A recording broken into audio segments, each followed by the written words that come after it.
Dosen pembimbing itu memiliki tanggung jawab yang sangat besar terhadap teknik dan substansi dari karya ilmiah itu. Ya, jadi itu ya, perlu dicamkan baik-baik, perlu dipahami baik-baik. Ya, ini baik mahasiswa maupun dosen itu harus memahami bahwa pertanggungjawaban karya tulis mahasiswa itu yang pertama dipertanggungjawabkan oleh mahasiswa itu sendiri, dan yang berikutnya dosen. Dosen ikut bertanggung jawab, khususnya dosen pembimbing. Ya. Olehnya itu, dalam proses pembimbingan itu kadangkala agak rumit di sini. Kadangkala mahasiswa merasa ini dipersulit, gitu. Saya ini dicoret-coret, gitu. Padahal kalau ada dosen yang suka mencoret-coret proposal mahasiswa, itu dosen yang baik, dosen yang memiliki tanggung jawab ya, terhadap karya tulis mahasiswa. Jadi kalau mahasiswa tidak perlu merasa ini, kalau merasa kecewa, kalau ajukan proposalnya, kemudian ada dosen pembimbingnya, itu diperiksa baik-baik dari kata per kata, kalimat per kalimat, halaman demi halaman, itu diberikan catatan. Nah, sebenarnya itu dalam rangka pertanggungjawaban dosen yang bersangkutan terhadap skripsi atau tesis itu. Nah, kemudian tanggung jawab institusi, tanggung jawab fakultas, tanggung jawab program studi adalah membuat pedoman. Membuat pedoman penulisan tesis, pedoman penulisan skripsi, pedoman penulisan disertasi. Jadi itu tanggung jawab institusi, harus ada pedoman. Supaya apa? Supaya format, mulai dari format penulisan, teknik penulisan, dan arah substansi karya ilmiah itu dapat dipertanggungjawabkan. Nah, itu yang pertama terkait dengan bimbingan teknik penulisan, metode penulisan ini ya. Jadi memang itu perlu dipahami ya, perlu dipahami di situ bahwa keberadaan pedoman penulisan karya ilmiah itu mutlak sebenarnya harus ada. Ya, mutlak harus ada. Itu menjadi satu kewajiban dari institusi, kewajiban fakultas untuk mempersiapkan itu. Ya, kalau tidak ada, itu dikhawatirkan karya tulis mahasiswa itu ya sesuai dengan selera dosennya, selera dosen pembimbingnya, mau diarahkan kemana. Bahkan mungkin saja karena dosen itu yang ada di Fakultas Hukum ini kan beragam tempatnya menuntut ilmu. Ya. Ada yang dari UI, ada yang dari UGM, moderator tadi itu dari UGM S2-nya. Ada yang dari Unpad, dari Unair, dari Unhas, mungkin juga ada yang dari Medan, gitu kan. Masing-masing dosen akan bawa mazhabnya sendiri-sendiri. Ya kan? Nah, ini yang terjadi kalau tidak ada metode penulisan itu ya. Jadi itu yang pertama. Yang kedua, kemudian yang secara khusus, secara spesifik saya diminta untuk membawakan tinjauan pustaka ya, tinjau ada karena dalam format penelitian ya, format penelitian atau desain penelitian itu ada dua tingkatan. Yang pertama tingkatan proposal penelitian, yang kedua tingkatan skripsi. Ada dua yang akan disusun oleh setiap mahasiswa yang akan menyelesaikan studinya. Ya. Yang pertama membuat proposal. Kalau membuat proposal, dia hanya sampai dengan metode penelitian saja. Ya. Sampai ada 3 bagian. Ya. Bagian yang pertama pendahuluan, bagian yang kedua tinjauan pustaka, dan bagian yang ketiga metode penelitian. Ya, nah ini. Jadi ini ada 3 bagian pada tingkatan proposal. Gitu.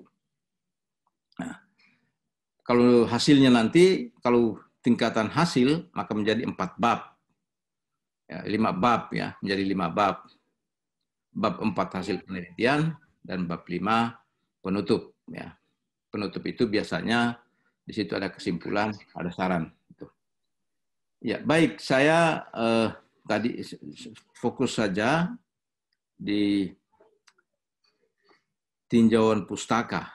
Ya, itu tinjauan pustaka. Ini apa ini? Ya, apa isinya? Itu kan itu.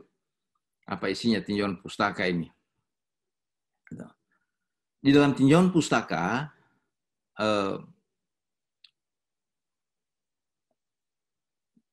kita harus letakkan dulu, ya, harus diposisikan dulu.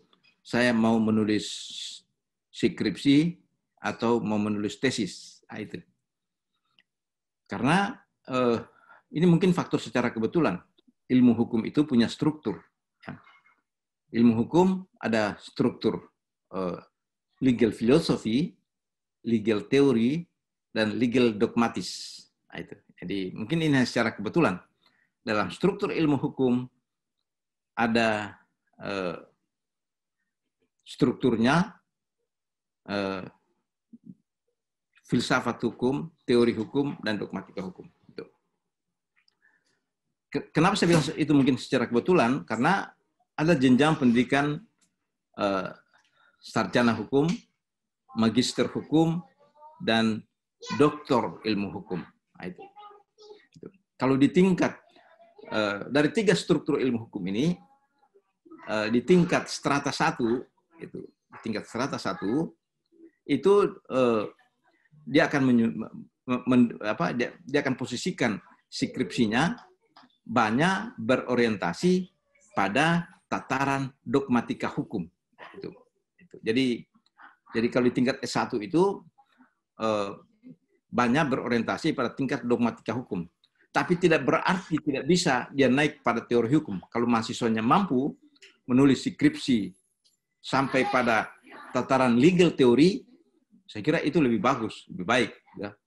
Kalau mau sampai di legal teori, apalagi mau sampai di legal philosophy, itu sudah bisa jadi doktor nanti itu skripsinya.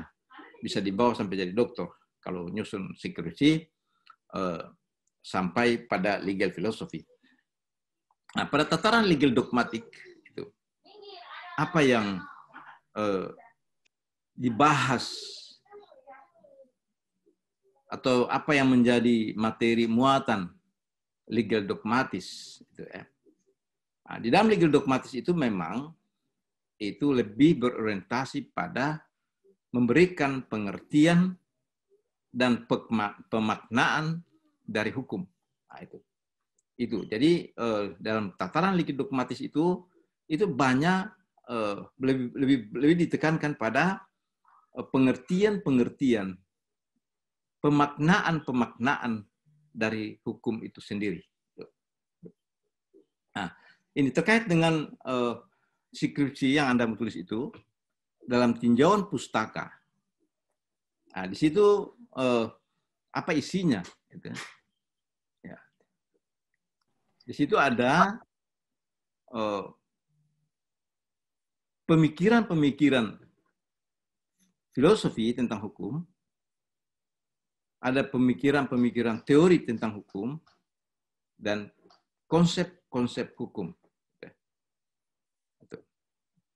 Dalam skripsi itu biasanya tidak dituntut sampai pada memberikan uraian atau membuat artikulasi teori-teori filsafat hukum terkait dengan objek atau yang akan diteliti, atau bahkan tidak dituntut sampai mengelaborasi atau mengartikulasi teori-teori hukum.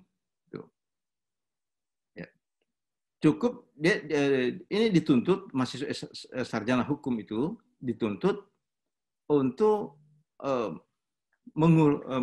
memberikan pengertian-pengertian dan pemaknaan dari hukum itu sendiri. Nah, olehnya itu, yang pertama dalam tinjauan pustaka itu dimulai dengan kalau untuk skripsi dimulai dengan pengertian ya, dari objek yang diteliti, ya, itu dimulai dari pengertian objek yang diteliti, kemudian konsep hukumnya atau fenomena hukumnya yang ada dalam peraturan perundang-undangan. Nah, itu ya. Jadi itu yang pertama tadi, memberikan pengertian atau pemaknaan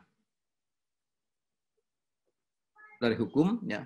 Nah, tentang pengertian atau pemaknaan dari hukum itu, tentunya itu bukan hasil karangan, ya, bukan Anda mengarang, tapi Anda menulis. Beda itu antara menulis dengan mengarang. Ya, kalau menulis itu harus ada sumber. Kalau Anda mengarang tanpa sumber juga jadi. Ya, Anda bikin novel, Anda bikin puisi, Anda bikin pantun, itu tanpa sumber tidak jadi soal. Tapi ketika Anda menulis, ya, karya ilmiah, ya, apa yang namanya karya ilmiah, itu wajib punya sumber. Ya. Tentu di situ pengertian-pengertian tentang hukum yang disajikan di situ itu diambil dari atau ditelusuri dari berbagai pandangan-pandangan para ahli hukum, karena pahami betul pandangan-pandangan para ahli hukum itu yang tersebar dalam berbagai literatur itu mempunyai posisi itu. Jadi Anda sekalian pahami betul kenapa diperlukan itu penulisan karya ilmu hukum itu diutamakan mengambil tentang pengertian-pengertian hukum dari para ahli hukum yang terkemuka atau para ahli hukum yang populer dan memiliki karya ilmiah, memiliki buku-buku. Ya. Karena pandangan para ahli hukum itu dalam mempunyai kedudukan sebagai sumber hukum, ya. Ya, sebagai sumber hukum. Itu ya. Karena itu doktrin. Ya. Doktrin itu salah satu sumber hukum adalah pendapat para ahli hukum. Nah itu. Jadi, ya.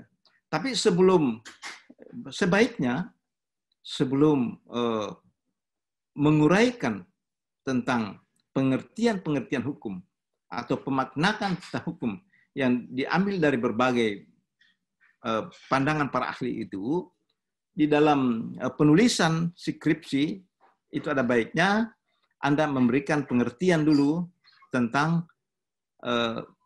pengertian tentang judul. Nah itu.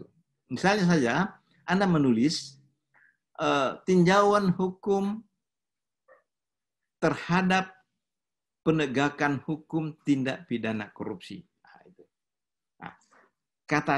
Nah, di sini perlunya, yang perlu Anda uraikan itu adalah terminologi yang ada di dalam judul. Ya, misalnya tinjauan. Ya, kalau tinjauan itu Anda harus ambil dari kamus. Ya. Apa makna tinjau di situ? Ya, mulai dari asal katanya dalam menguraikan itu. sehingga skripsi itu terarah. Oh, saya hanya melakukan tinjauan, ya. Atau ada analisis, ya. Itu juga harus Anda memberikan batasan itu, tinjauan atau analisis yang Anda maksudkan. Dia harus terfokus, ya. Harus terfokus itu judul itu. Ya. Jadi kalau kita tidak memberikan pengertian tentang judul, itu nanti tidak arahnya itu mau kemana nanti tulisannya itu. Jadi itu yang pertama, ya. Yang pertama dalam tinjauan pustaka itu pengertian-pengertian itu dimulai dari pengertian judul, ya. Baru masuk di objek penelitian. Nah, ketika masuk di objek penelitian, mulailah dengan pandangan para ahli, ya. Para ahli muka. Itu. Nah, kemudian sampai pada uraian landas yang bisa menjadi dasar kajian itu. Misalnya landasan teori. Gitu. Nah, sekedar pengetahuan bagi anak-anak sekalian, itu memang di dalam tinjauan pustaka itu idealnya itu ada 3 muatan besar, ya. Ada grand design dari tinjauan pustaka itu, yaitu ada yang disebut dengan ada grand teori, ya. Ada middle range teori, ada applied teori. Itu idealnya, ya, dalam setiap tinjauan pustaka itu idealnya di situ ada desain seperti itu, ya. Sehingga biasa orang tanya, ya, ini grand teorinya skripsimu ini apa? Nah, itu kan. Nah, jadi kalau anak-anak Anda sekalian bisa memahami itu bagus, ya. Itu kalau jadi dalam setiap dalam tinjauan pustaka itu kadang-kala situ ada grand teori, ada middle range teori, ada teori, lalu ada konsep-konsepnya, konsep-konsep hukumnya. Nah, konsep-konsep hukum di dalam tinjauan pustaka itu yang menjadi fenomena hukum.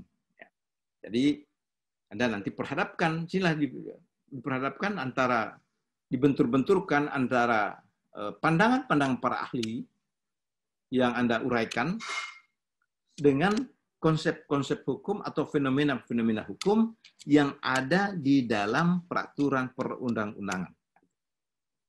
Jadi situ, ya. Ketika menelusuri konsep-konsep hukum atau fenomena-fenomena hukum itu Anda harus telusuri mulai dari norma hukum yang tertinggi sampai norma hukum konkret, ya. Itu. Nah, jadi kalau Anda mau menelusuri konsep-konsep hukum itu harus mulai dari norma hukum yang tertinggi. Ya, karena kita memang menganut pemahaman itu, menganut mazhab itu, ya, bahwa norma hukum yang ada di Indonesia itu mengikuti ajaran Steuvenbauer-teori, ya, dari Hans Kelsen, ya. Sehingga ketika kita mau menelusuri konsep-konsep hukum itu kita akan telusuri dari norma hukum yang tertinggi. Mulai dari norma dasarnya, disebut grand norm. Lalu ada norma konstitusi yang ada dalam konstitusi, itu constitutional norm, ya, norma konstitusi. Baru ada norma undang-undang, itu disebut general norm. Kemudian norma pelaksanaan, itu particular norm.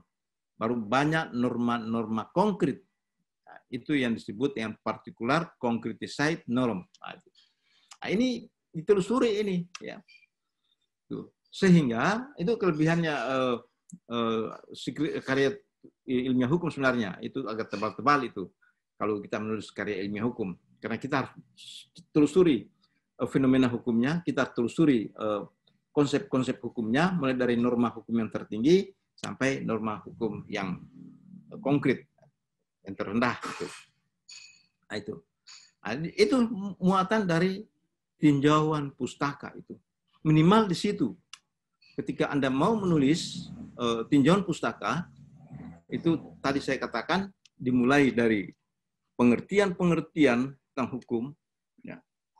Kemudian jangan lupa pengertian tentang judul, ya. Kemudian pengertian tentang objek penelitian, lalu pandangan-pandangan para kaitan dengan pandangan itu yang ternama.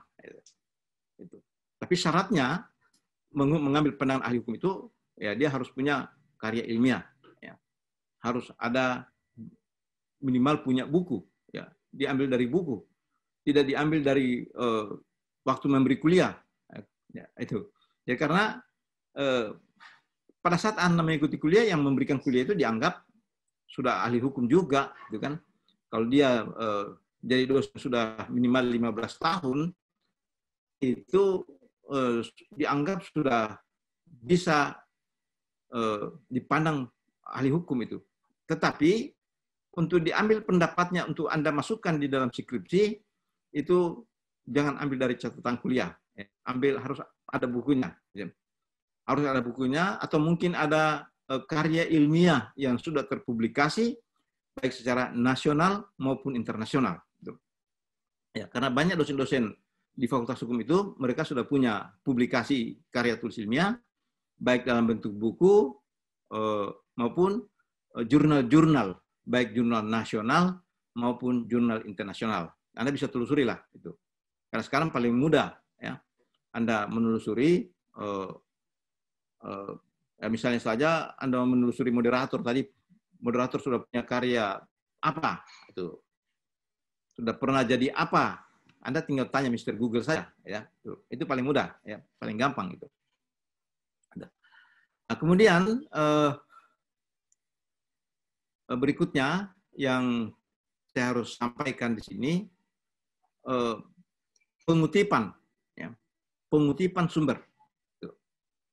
Ini juga yang perlu anak-anak sekalian pahami, ya.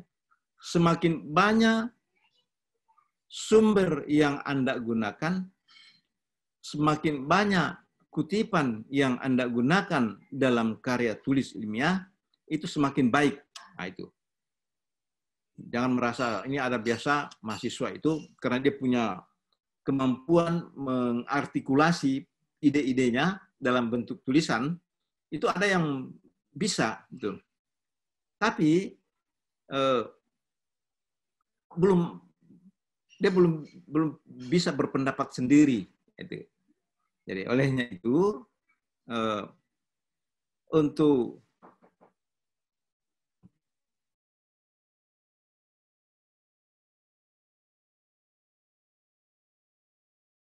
ya, baik.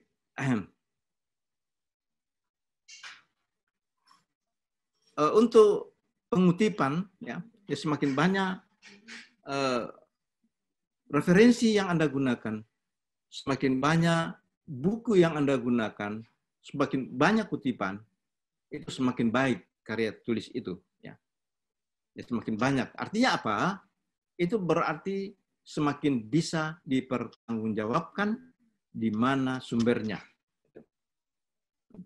Sekarang ini kan setiap perguruan tinggi, setiap program studi itu harus mempertanggungjawabkan karya yang dibikin, karya tulis mahasiswa itu. Ya. Maka diwajibkan setiap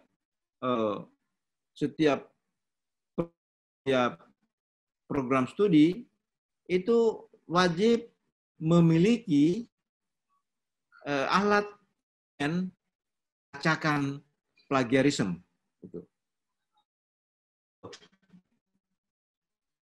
Ada kewajiban institusi untuk mempersiapkan, untuk mengadakan pelacakan plagiarisme.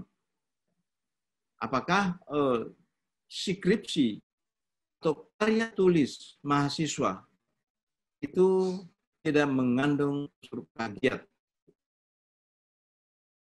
Plagiarisme ini memang fatal. Jadi korban plagiarisme Ada yang sudah doktor, tapi di kemudian hari terbukti ternyata dalam disertasinya itu dia ambil dari skripsi mahasiswa. Ya, mungkin ada skripsi mahasiswa yang baik, yang berkualitas, dia ambil, lalu dia sadur, dia masukkan dalam disertasinya tanpa mengutip sumbernya. Nah, suatu saat mahasiswa yang menulis skripsi itu membaca disertasi itu dan mengkomplain, ya. Masih mengkomplain,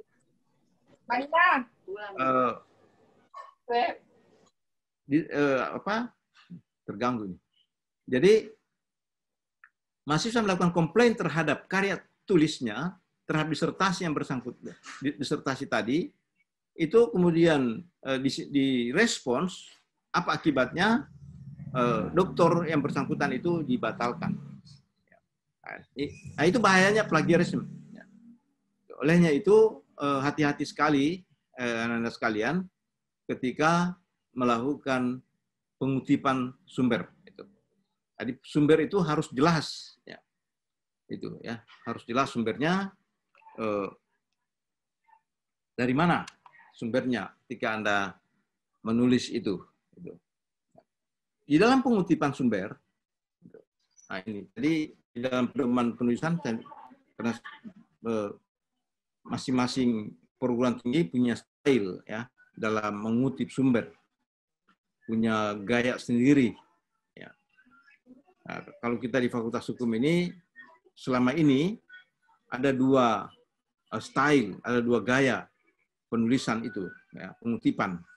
Ada pengutipan menggunakan footnote, menggunakan in-note atau body note. Itu yang terjadi selama ini. Pengutipan itu bukan dengan menggunakan footnote, bukan body note. Yes, itu sah-sah saja, ya, bisa dipakai salah satunya, ya. Tapi jangan dipakai dua-duanya dalam satu karya, ya. Karena dipakai dua-duanya, ya. Di satu sisi dia masukkan in note atau body note, tapi tempat lain dia pakai footnote. Nah, ini itu sudah ketahuan model seperti itu. Model seperti itu, ya,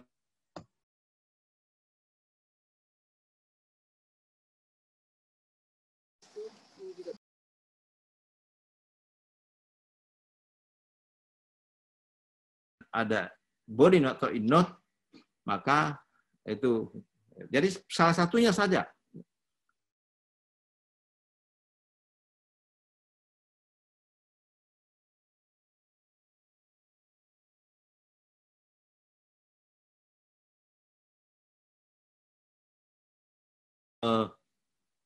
Apakah menggunakan footnote atau body note, ya.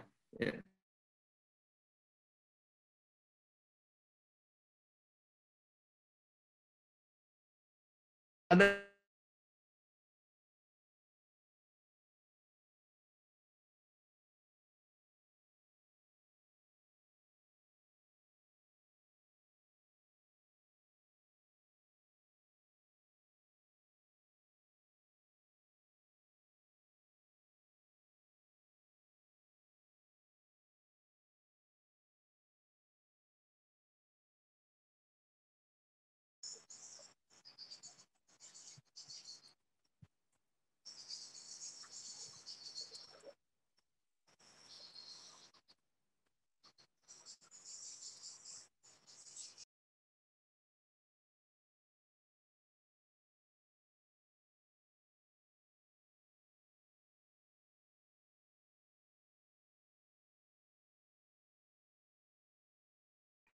ya, gangguan, ya.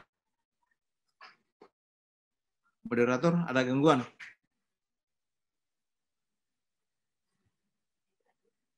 Halo? Kedengaran?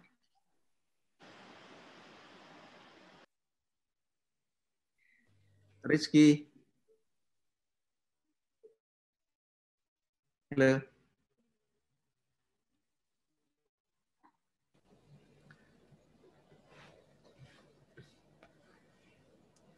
Silakan Prof, dilanjutkan Prof. Turun ya, jatuh. Iya, Masalahnya ya, jadi saya lanjutkan dalam hal mengutip. Itu ya, kalau mengutip itu dimulai dari setelah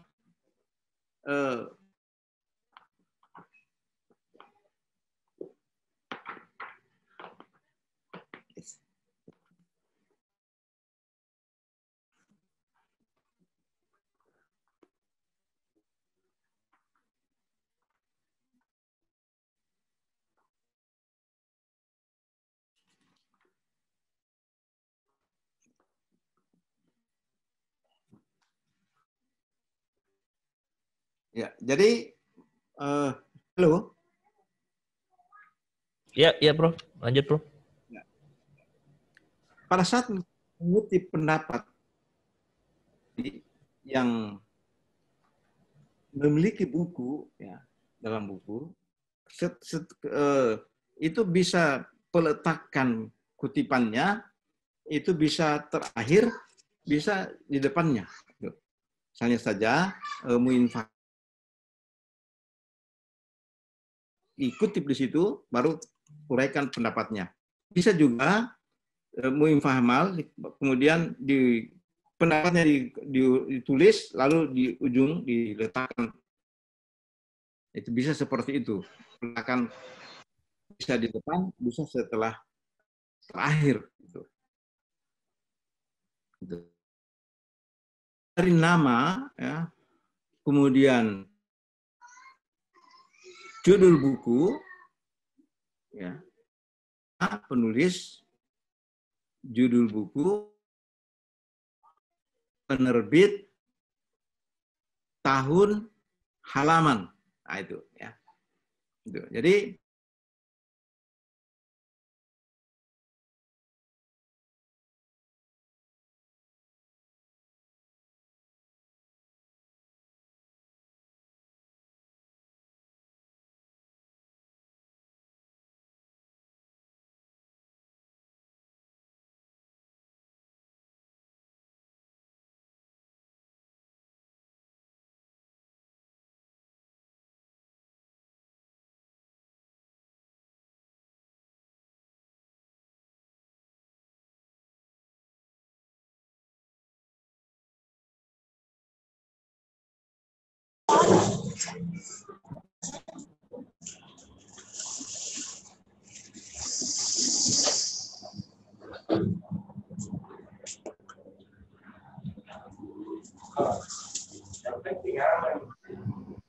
persoalannya, bagaimana kalau mengutip berulang-ulang? Nah, itu baik. Berulang kali kita mengutip dalam pendapat orang yang sama, kemudian judul bukunya sama. Nah, itu. Nah, ini menggunakan teknik. Ya. Ini yang disebut dengan teknik pengutipan. Ya. Jadi teknik pengutipan. Kalau penulis yang sama, judul bukunya sama, lalu kita berulang-ulang kita mau kutip. Nah, disinilah menggunakan teknik. Ya. Kalau kita mengutip pertama, kemudian pindah halaman, di halaman berikutnya kita mau kutip lagi, itu namanya ibidem. Ya. Disingkat ibid. Nah, itu ya. Itu. Jadi kalau kita mengutip berulang pada halaman berikutnya dan belum diantarai oleh penulis-penulis lain, maka itu disebut dengan ibidem yang disingkat dalam penulisan ibid. Nah, ya. Ibid, ya, itu. Ibid halaman berapa? Sebaiknya itu, ya.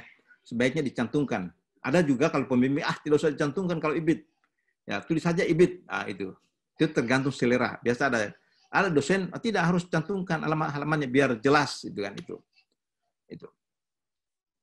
Nah, persoalannya kalau kita mengutip, kita mengulangi lagi mengutip, kemudian sudah diantarai oleh penulis lain, ya, itu disebut dimunculkan, yang akan muncul di situ adalah OPSIT, operasi tato. Itu. Jadi kalau kita menulis buku yang sama, ya, orang yang sama, sumber yang sama, sudah diantarai oleh penulis lain, maka di situ ditulis OPSIT. Nah, operasi tato. Nah, itu. Ya. Nah, kemudian kalau kita menulis, kita mengutip lagi, ya, kita mengutip, lalu sumbernya masih sama, dan sudah diantarai oleh beberapa penulis, ya, tapi yang kita kutip itu di halaman yang sama dengan yang di atas. Nah, di halaman yang sama dengan yang kita kutip tadi, maka itu disebut logsit, ya. Logositato. Nah, itu. Jadi ini teknik pengutipan.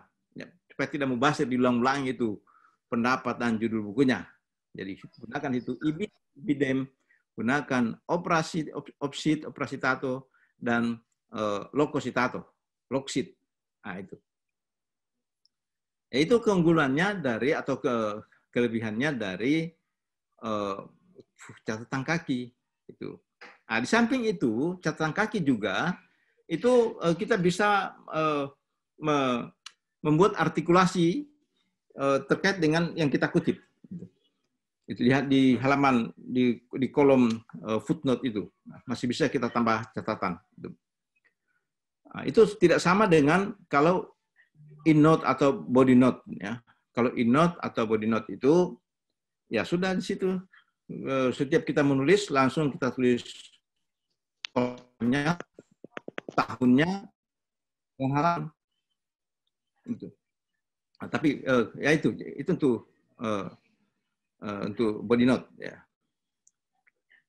Nah, kemudian beda dengan yang end-note, ya. Ya, yang endnote itu nanti terakhir sekali, halaman terakhir baru muncul itu penulisan sumber. Ya. Gitu. Tapi selama ini di Fakultas Hukum UMI, bahkan di program pasca sarjana, itu saya belum melihat itu penggunaan endnote dalam penulisan, kecuali dalam jurnal. Ya.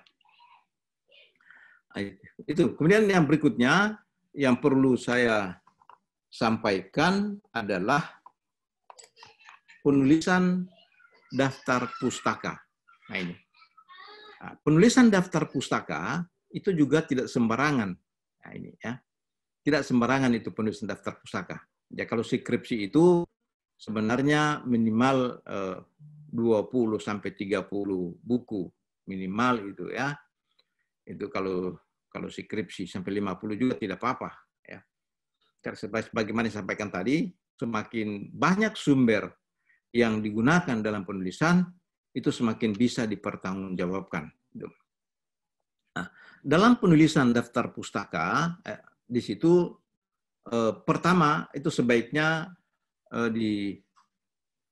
dipisahkan, ya, antara buku-buku dengan sumber-sumber lain. Jadi harus dipisahkan itu antara buku dengan sumber lain. Ya. Dan itu bisa dalam bentuk jurnal, bisa dalam bentuk media online. Itu. Jadi dalam daftar pustaka, yang pertama itu buku-buku. Ya. Buku-buku. Dan sebaiknya disusun berdasarkan alfabetis. Itu. Nah, dalam penyusunan daftar pustaka, sekalipun penulisnya itu bergelar, punya gelar banyak, itu gelarnya tidak usah disebut, tidak usah ditulis. Begitu juga dalam footnote tadi, gelarnya tidak usah ditulis, ya. Namanya saja. Itu. Nah, Namanya sebaiknya tidak dibolak-balik, ya. Tidak untuk tidak membingungkan. Tidak usah dibolak-balik. Kan kadang-kala anak sekalian kalau Anda baca berbagai literatur itu dibolak-balik. Gitu. Karena mau ikuti pola penulisan nama orang Barat. Kalau orang Barat itu fahamnya dulu yang diutamakan itu. Jadi kalau kita di dalam konteks keindonesiaan, ya tidak usah dibolak-balik namanya. Ya, tulis saja, ikuti saja sesuai namanya. Ya. Nah, kemudian itu sebaiknya disusun dengan menggunakan urutan alfabetis. Ya. Jadi secara alfabetis itu. Jadi mulai dari A, B, dan seterusnya. Ya. Itu. Nah, kemudian yang kedua, selain buku, itu poin, misalnya dikasih poin A buku-buku, poin B jurnal. Jurnal itu sebaiknya di urutan kedua setelah buku, karena jurnal juga itu menjadi sangat penting, ya, sangat penting dalam pengutipan sumber. Apalagi sekarang ini pengutipan jurnal itu akan menentukan, akan meningkatkan pemeringkatan jurnal. Kalau banyak mahasiswa yang mengutip jurnal, maka jurnal itu akan mendapat peningkatan atau mendapat reputasi yang baik. Gitu. Kan di Fakultas Hukum itu kan sudah memiliki jurnal yang bereputasi. Ya. Jadi kita di Fakultas Hukum ada jurnal yang bereputasi, tidak sembarang orang bisa nulis. Dosen juga tidak bisa nulis, ya. Tidak sembarang juga dosen bisa nulis. Begitu juga mahasiswa, nah, karena karya artikelnya betul-betul terseleksi, ya. Itu. Jadi yang kedua jurnal juga itu dimasukkan dalam daftar pustaka. Kemudian yang ketiga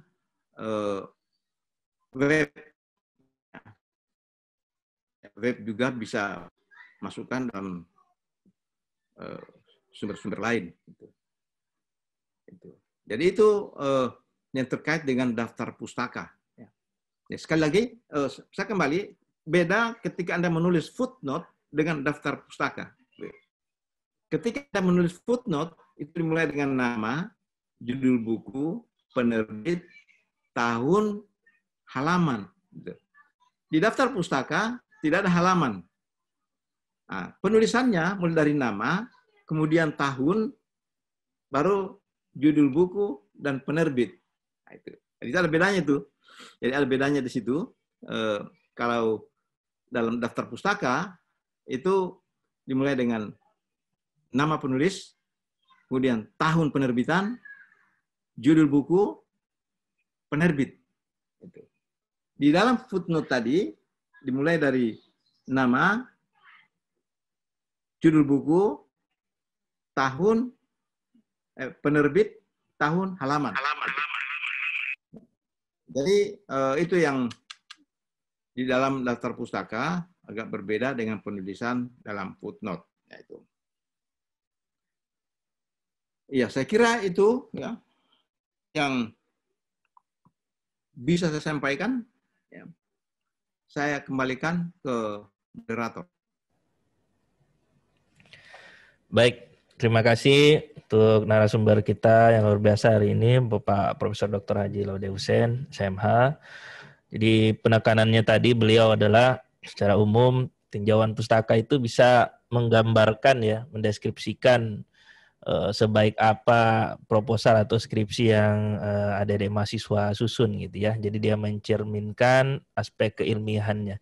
Jadi tidak boleh kita sembarangan berpendapat ya. Kita harus banyak mengutip pendapat-pendapat para ahli, konsep-konsep, teori-teori yang ada, termasuk juga menjelaskan terkait dengan konsep-konsep yang kita gunakan dalam judul kita dan juga objek penelitian kita. Selanjutnya saya akan membuka sesi tanya jawab. Mungkin dari adik-adik mahasiswa masih ada yang perlu diperdalam, perlu didiskusikan, ditanyakan kepada narasumber. Silahkan saya buka untuk 2 penanya dulu kalau ada. Langsung diaktifkan aja mic-nya yang mau bertanya.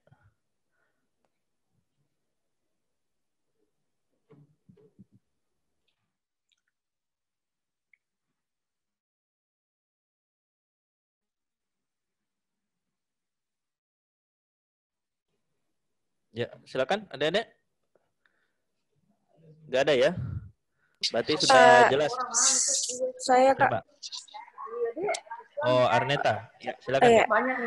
Maaf sebelumnya, Prof. Tabe. Mau Kak bertanya mengenai latar belakang. Itu kira-kira kalau di latar belakang Prof, dia wajib ada ayat suci Al-Quran atau bisa juga hadis atau harus ada keduanya? Terima kasih, Prof. Ya, baik. Ini menarik ini. Jadi bukan hanya latar belakang, Nanda. Kalau ayat Al-Quran, di tinjauan pustaka juga boleh, kan? Tinjauan pustaka juga boleh karena itu memiliki landasan filosofi yang sangat tinggi. Dia dalam posisi kalau Al-Quran itu bukan lagi asumsi di situ posisinya, bukan juga fenomena posisinya, tapi dia posisinya itu dia sebagai postulat. Ya, apa itu postulat? Postulat itu adalah semacam dugaan atau suatu dugaan tetapi sudah diyakini kebenarannya. Itu diyakini, tidak perlu lagi dibuktikan. Jadi hati-hati kalau menulis mencantumkan Al-Quran, jangan dijadikan bahwa itu yang mau diuji. Itu karena dia tidak perlu lagi diuji, tidak perlu lagi diteliti. Kalau Al-Quran itu postulat posisinya, diyakini kebenarannya. Sehingga dia bisa dijadikan dasar untuk menjustifikasi uraian-uraian yang Anda tulis dalam karya ilmiah itu. Ya, dia posisinya sebagai postulat itu. Jadi bisa di latar belakang, bisa di tinjauan pustaka, ya. Itu. Bahkan di tinjauan pustaka lebih bagus, ya. Kalau Anda bisa tempatkan pada tempat yang pas di tinjauan pustaka tentang landasan ayat-ayat suci Al-Quran itu lebih baik, ya, lebih baik itu. Jangan hanya di latar belakang. Kalau bisa di tinjauan pustaka itu. Bahkan di hasil penelitian juga dimasukkan itu ayat-ayat Al-Quran. Jangan hanya sekedar, wah karena saya menulis skripsi di Fakultas Hukum UMI, lalu hanya sepertinya hanya sekedar simbol saja saya masukkan ayat Al-Quran. Kalau saya sarankan betul-betul jadikan alat menganalisis itu, ya, instrumen menganalisis, menguji fenomena yang ada. Apakah ini sesuai dengan Al-Quran atau tidak? Itu. Ya. Ya. Saya kira begitu, Nanda. Jadi di latar belakang boleh, tapi bisa juga di tinjauan pustaka itu ayat Al-Quran. Bahkan di hasil penelitian juga boleh. Itu. Ya. Terima kasih. Ya, baik. Terima kasih, Prof. Jawabannya. Satu lagi, saya persilakan. Kalau ada dari adik-adik mahasiswa yang mau bertanya. Saya, Kak. Ya, silakan, Dek. Saya juga, Kak. Ya, yang cewek duluan ya. Iya, Kak. Saya mau bertanya, Prof. Assalamualaikum. Apakah tinjauan pustaka itu kita dapat memasukkan atau mengutip pengertian dari undang-undang, Prof? Iya. Ya, saya kira tadi saya sebut kalau Anda mau mengutip undang-undang itu muatan konsep. Jadi konsep atau fenomena hukum itu pasti ada di undang. Jadi kalau kita bicara fenomena hukum di Republik ini, itu Anda telusuri mulai dari Undang-Undang Dasar, lalu tetap MPR, Undang-Undang, Peraturan Pemerintah, Peraturan Presiden, sampai Peraturan Daerah. Itu. Jadi Anda harus, dan itu ketika kalau mengutip undang-undang tidak usah dimasukkan dalam footnote. Itu. Ya, tidak usah dimasukkan dalam footnote itu undang-undang sekian pasal sekian, sebenarnya tidak usah. Kutip saja itu karena undang-undang itu Tidak ada yang bisa klaim bahwa itu tidak boleh mengutip karena ini saya sudah duluan mengutip undang-undang ini. Tidak ada yang bisa klaim seperti itu. Hanya memang kalau mesin pencari pelacakan itu dia akan lacak, wah ini mengandung unsur plagiarisme ini. Mesin yang membaca, disinilah perlu kebijakan, ya, perlu kebijakan. Ya. Kadang-kala kalau kita pakai mesin plagiarisme itu, kita mengutip undang-undang, orang yang mengutip undang-undang, lacak itu bahwa ini plagiarisme, dia kasih merah itu. Jadi kalau ada perguruan tinggi tidak mau, ya merah ini kasih sampai hijau. Padahal tidak bisa. Kalau undang-undang itu yang dikutip, itu harus ada kebijakan institusi yang makanya ada toleransi, ada batas toleransi plagiarisme itu sampai 30%. Ya, kalau yang dikutip itu undang-undang, ada batas toleransi sampai 30%. Itu. Kalau jurnal, itu dia tidak mau. Ya, kalau jurnal-jurnal yang bereputasi, seperti jurnal Substantive Justice itu yang di Fakultas Hukum itu toleransinya hanya sekitar 20% itu, ya. Nah, kalau pelacakan plagiarisme itu. Nah, itu. Saya kira itu. Jadi terima kasih.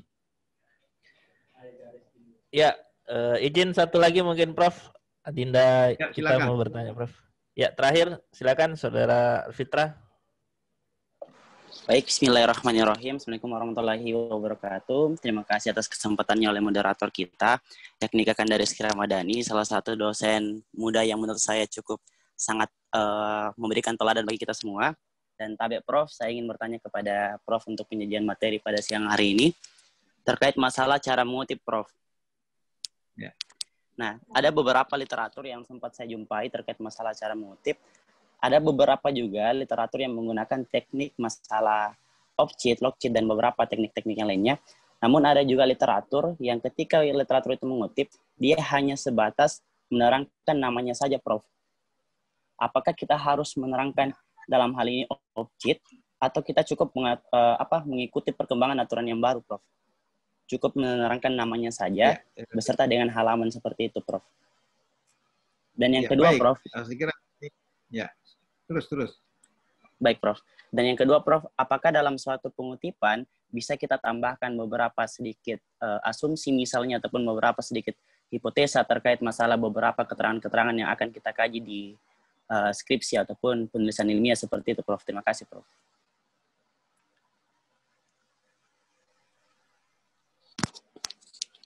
Terima kasih, Prof.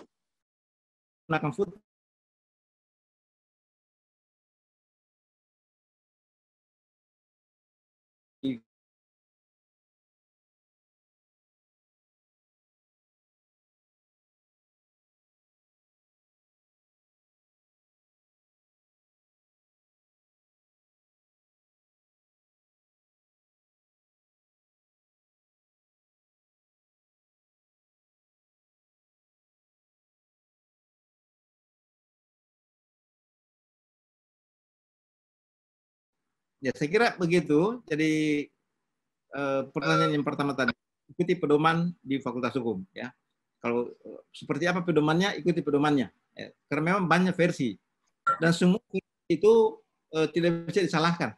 Ya, tidak bisa kita itu salah, itu tidak bisa. Karena masing-masing orang punya style. Ya, misalnya Anda pakai baju, kenapa Anda pakai baju coklat sekarang? Kenapa saya pakai baju hitam? Itu sama aja seperti itu. Jadi tergantung pedomannya. Ya. Kalau suruh pakai baju putih kalau ujian, ya seperti itu. Jadi saya kira itu ikuti saja pedoman yang ada di Fakultas Hukum. Terima kasih anak-anakku sekalian. Saya ucapkan selamat ya anak-anak sekalian untuk sudah mengikuti kegiatan ini. Meskipun kita tidak bertemu langsung, tapi hati kita bertemu. Ya. Terima kasih. Saya kembalikan ke moderator. Ya, baik. Terima kasih pada narasumber kita pada hari ini, Prof. Lode sudah sharing pengetahuan dan wawasan dari beliau. Luar biasa sekali, tentu kita mendapatkan banyak insight ya dari Prof. Lode. Ya, kami persilakan Prof kalau ada kesibukan lain untuk meninggalkan room. Terima kasih banyak sekali lagi, Prof. Oke, terima kasih. Assalamualaikum. Ya. Waalaikumsalam warahmatullahi wabarakatuh. Jam berapa lagi? Suruh out. Jangan tinggalkan. Baik, untuk adik-adik sekalian, demikian sesi kedua bimbingan teknis ya penulisan skripsi dan jurnal pada hari ini. Kita masih ada satu sesi materi lagi yang yaitu mengenai teknik penyusunan latar belakang dan rumusan masalah. Nah, ini penting sekali, terutama untuk adik-adik yang sekarang sudah punya judul mungkin atau sudah ada rencana memasukkan judul, dan setelah itu stepnya nanti pasti akan menyusun proposal ya, dan kita harus berhadapan dengan bab 1. Bab 1 itu isinya latar belakang dan rumusan masalah. Nah, ini penting karena ini adalah core-nya penelitian gitu ya. Kalau latar belakangnya tidak tajam, rumusan masalahnya juga perumusannya tidak tepat, maka tentu bab-bab yang selanjutnya itu pasti akan menuai banyak koreksi gitu ya dari pembimbingnya. Nah, oleh sebab itu tolong diikuti dengan baik materi kita selanjutnya. Jadi nggak usah live dulu ya, karena kita sudah menghubungi narasumber selanjutnya, pemateri selanjutnya. Jadi insya Allah akan segera bergabung dengan kita di ruangan Zoom ini.